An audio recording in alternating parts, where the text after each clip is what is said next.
Assalamu alaikum wa rahmatullahi wa barakatuh. Sister, this is a serious video directed at you, and I want you to think about some serious questions and honestly and truly ask yourself, why do you do this? And this serious question that I want you to contemplate about is, why do you go clubbing or why do you go raving? Please don't tell me it's because you want to listen to music. Because if you wanted to do that haram, not that I'm saying you should, you could do that haram at home or at your friend's house or whatever for free. Yeah? And don't say it's to socialise, you know what I'm saying, and chill out with your girls and stuff like that. Because if you wanted to, you could invite them over your house for free, yeah? Or go somewhere else for free and you wouldn't have to pay to get to a club. You see what I'm saying? So I want you to truly, honestly and sincerely think about, why is it that you go clubbing and raving? And if you're honest with yourself, sister, and if you're true with yourself, the reason why you go clubbing, you know, and raving half naked, with your cleavage showing, your thighs and your legs showing, and your hair showing, and makeup all on, and your hair showing and everything, you know what I'm saying, is the reason why you do it, and you paid your £5 or your £10, you know what I'm saying, or your £15, is that you can go in that club, yeah, and basically sell yourself half naked to hundreds of men, yeah, or even thousands of men, unknown men, yeah, in the hope, you know, that one of these men will come up to you, ask you for your number, or chat you up, and maybe even take you home and sleep with you, yeah. And I know you don't like it, I know you don't like this, but why do you go clubbing? Like I said, you can listen to music at home, you can socialise somewhere else for free. So why do you pay the money to go into club? You pay your money in a club and you go there just a certain way, yeah, so that guys will approach you, yeah. And it's sad, because if you look at someone, and I know this is hard for you to take, but I have to be honest, I have to be real with you, yeah. When you see a prostitute and she walks down the road, yeah, and she's wearing a skin tight dress, and she's showing off her cleavage, and she got her hair done up and everything, why is she doing it? She's doing it so she can do attention with men, hoping that the men, yeah, will pay her to sleep with her. When you go into a club, yeah, you go into that club, yeah, and you pay to go into that club, yeah, so the men could see you. And here's the clearest proof, yeah, that you go clubbing for men. Yeah, and the reason why this video is directed to girls and sisters, yeah, and not brothers, is because even though brothers are wrong, yeah, they're honest, yeah, when it comes to clubbing. Because if you ask brothers, why do you go clubbing, why do you go raving on the weekends and stuff, this is simple. You know, we go clubbing, yeah, to meet a girl, yeah, go home with her, yeah, and sleep with her, commit zina, yeah, and also to go to that club and get bare numbers to phone during the week and commit zina with them. Yeah, but when you ask the sister, why do you go clubbing, she says to listen to music or to socialise. Because why? Because it sounds cheap to say I'm going to advertise or sell myself, or I'm going there half naked to hang around in a club, yeah? You know what I'm saying, for a guy to pick me up. It sounds dirty, it sounds despicable, it sounds nasty. Do you know why it sounds nasty, despicable and dirty? Because it is.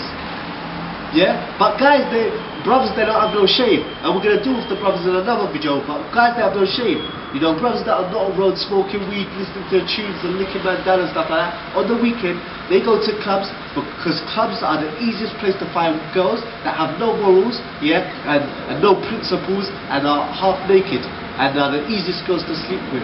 You see what I'm saying? Because you don't find, you don't find gold in a trash can, yeah? You don't find a queen in a club, a niqabi, a hijabi, you know what I'm saying? A niqabi, or any of these people. You don't find them in clubs. Yeah? Remember that, what I said. You don't find gold in a trash can. You don't find gold in a trash can. You don't find a queen in a club, a hijabi, a niqabi, you know what I'm saying, a jilbabi. You won't find it. You see what I'm saying? But if you ask brothers, yeah, I'm going raving, you know, I'm going to pick up one chick, go home with her, sleep with her, you see what I'm saying, and get bare numbers as well to call during the week, you know what I'm saying, so use them and dash them to the side. But when you ask sisters, they try to avoid the question, and it's worse, sister, you know what I'm saying, because at the end of the day, it's normally brothers you know, that asks for sister's hand in marriage. Obviously, sometimes there's different occasions, but the whole thing is this, sister, yeah? Think about it, yeah? Can listen to music at home, can socialise somewhere for free, but you choose to pay to go into a club. If they took the music out of the club, it would just be boys and girls hanging around. You see what I'm saying? And it would be awkward, so they gotta play, that's Shaitan's excuse for you to go clubbing. You know what I'm saying? But the reality of the situation is at the end of the day, you go there to get picked up by guys, yeah? And the thing is, you would never go to a club, yeah? No sister I know would ever go to a club, and no brother, you think a brother's gonna go to a club that is just full of men? No brother's gonna go to a club just full of men, because that's some gay thing. You see what I'm saying? And no sister's gonna go to a club just full of girls, because that's some lesbian thing. Because there's no point, yeah? There's no point of going to a club where there's no opposite sex. But I just want to say one thing to you, sister. Remember this, yeah? You see when you go to your wardrobe, yeah? Yeah? And it's, you know, and somewhere in your wardrobe, you got a hijab, you got a niqab, you got a jilbab. Maybe you don't wear them or whatever because you're not on deen or whatever. But when you go to your cupboard, you open that cupboard up, and you know the hijab is there, the niqab is there, the jilbab is there, yeah? And you leave the guidance, yeah? And you take the misguidance, the tight top, that fits your little sister, the tight jeans that are 10 times too small for you, and the high heels that hurt, yeah? When you leave the guidance and take the misguidance, yeah, over it, yeah? Yeah? Know that the angels are writing when you pick up that top. The angels are writing. When you pick up them jeans, the angels are writing. When you pick up them high heels, hurting high heels, the angels are writing. When you put that tight top on, the angels are writing. When you put them tight jeans on, you force yourself into tight jeans, the angels are writing. When you force on them toe breakers and them heel breakers shoes, yeah, the angels are writing. Also, when you put all that perfume on, the angels are writing. When you put all that Ronald McDonald, the McDonald's clown makeup on, and look like a bright light to get attention of every single guy, the angels are writing. Alright, when you walk down that street, every single guy that smells that perfume, every single man that sees you, because your aura is uncovered, every single woman that sees you is a sin. Yeah? When you go into that packed West End full of people, thousands of people, every man that sees you is a sin. Every girl that sees you is a sin. You see what I'm saying? When you go into that club, and that's the perfect thing about this thing, you know, before when you're doing something haram, it's wrong. You know, while you're doing something haram, it's wrong. You know, after you do haram, it's wrong.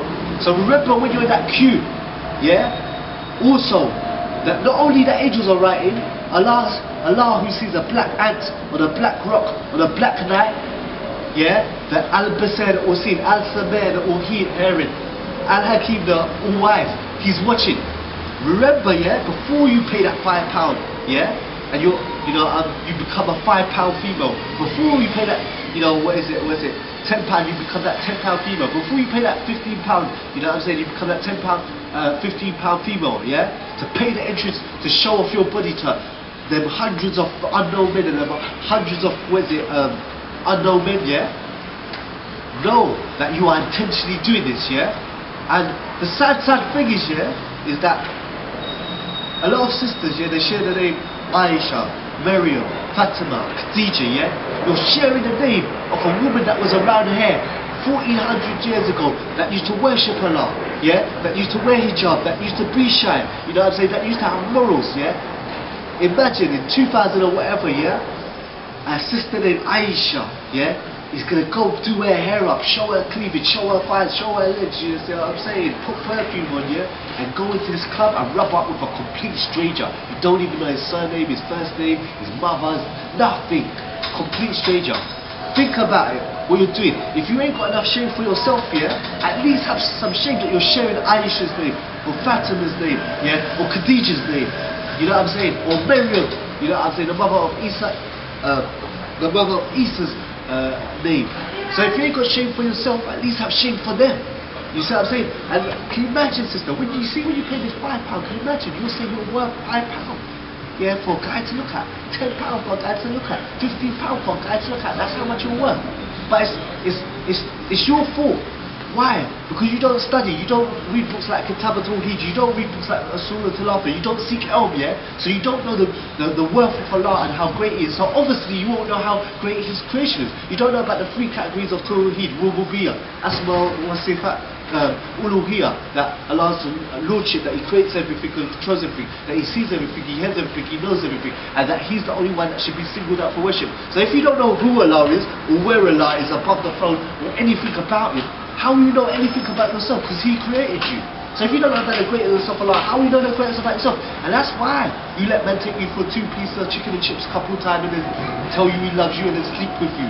You see what I'm saying? That's why you let man, you know what I'm saying, buy you a couple of things and this, that and the other, you know what I'm saying, and this, that and the other, tell you some sweet nothings and sleep with you. Like you pay to the nightclub to advertise yourself in the hope that a guy will recognize you, not just recognize you, because you're hoping also that he takes your number. And you're hoping to take your number so you can have a relationship, whether you want to pretend or not. And you're born into a good Muslim family, a hijabi wearing family, a family of salat and prayer and tawheed and Jummah and stuff like that. But sister, just remember, yeah, you don't find gold in a trash can. That's why you won't find a queen, a niqab, a hijabi, a jilbabi in a club. Remember that. You don't find gold, yeah, in a trash can. That's why you won't find a queen in a club, a hijabi, a niqabi, and what is it? Jilbabi. You see what I'm saying? You won't find them in a club. You see what I'm saying? And you gotta remember this. Remember this. I hope you watch this and never go to a club again, because you're worth them more than £5. You're worth more than £10. You're worth them £15. But if you don't want to pay attention to that, just remember this. Remember, when you go to your cupboard, yeah, you open up your cupboard. Yeah, and you know somewhere in that cupboard, even though it is, you know what I'm saying, you ain't used it or whatever, there's a hijab in there, there's a niqab in there, you know, there's a jilbab in there, yeah. And instead of choosing the guidance, yeah, you choose the misguidance, the tight top that can fit your little sister, the tight jeans that are 10 times too small for you, you know what I'm saying, the high heels that hurt your feet, yeah. Remember, when you choose, yeah, you turn a blind eye and you leave the guidance, yeah, and you take the misguidance, the tight top, you know what I'm saying, the tight jeans and the hurting high heels, yeah, and stuff like that, and you put that on, the angels are writing. Remember, when you put all your makeup on yourself, yeah, all the perfume on yourself, yeah, the angels are writing, yeah, they're right beside you, one on your left or one on your right. Remember, when you put all that makeup on, that Ronald McDonald clown makeup on, yeah, and you make yourself look like bright lights and this, that and the other, the angels are writing. Remember, when you walk down the street, every guy that smells you on your way to West End, the angels are writing. There's a sin for every guy that sees you, every girl that sees you, because your aura is also uncovered.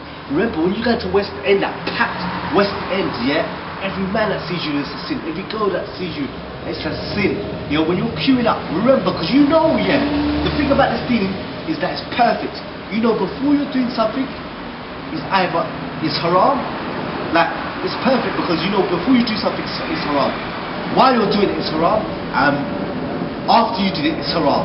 So when you're in that queue, you're ready to pay that £5. I pay that £5. I could listen to music at home. I could socialise with my friends at home. I'm paid to go to this rave.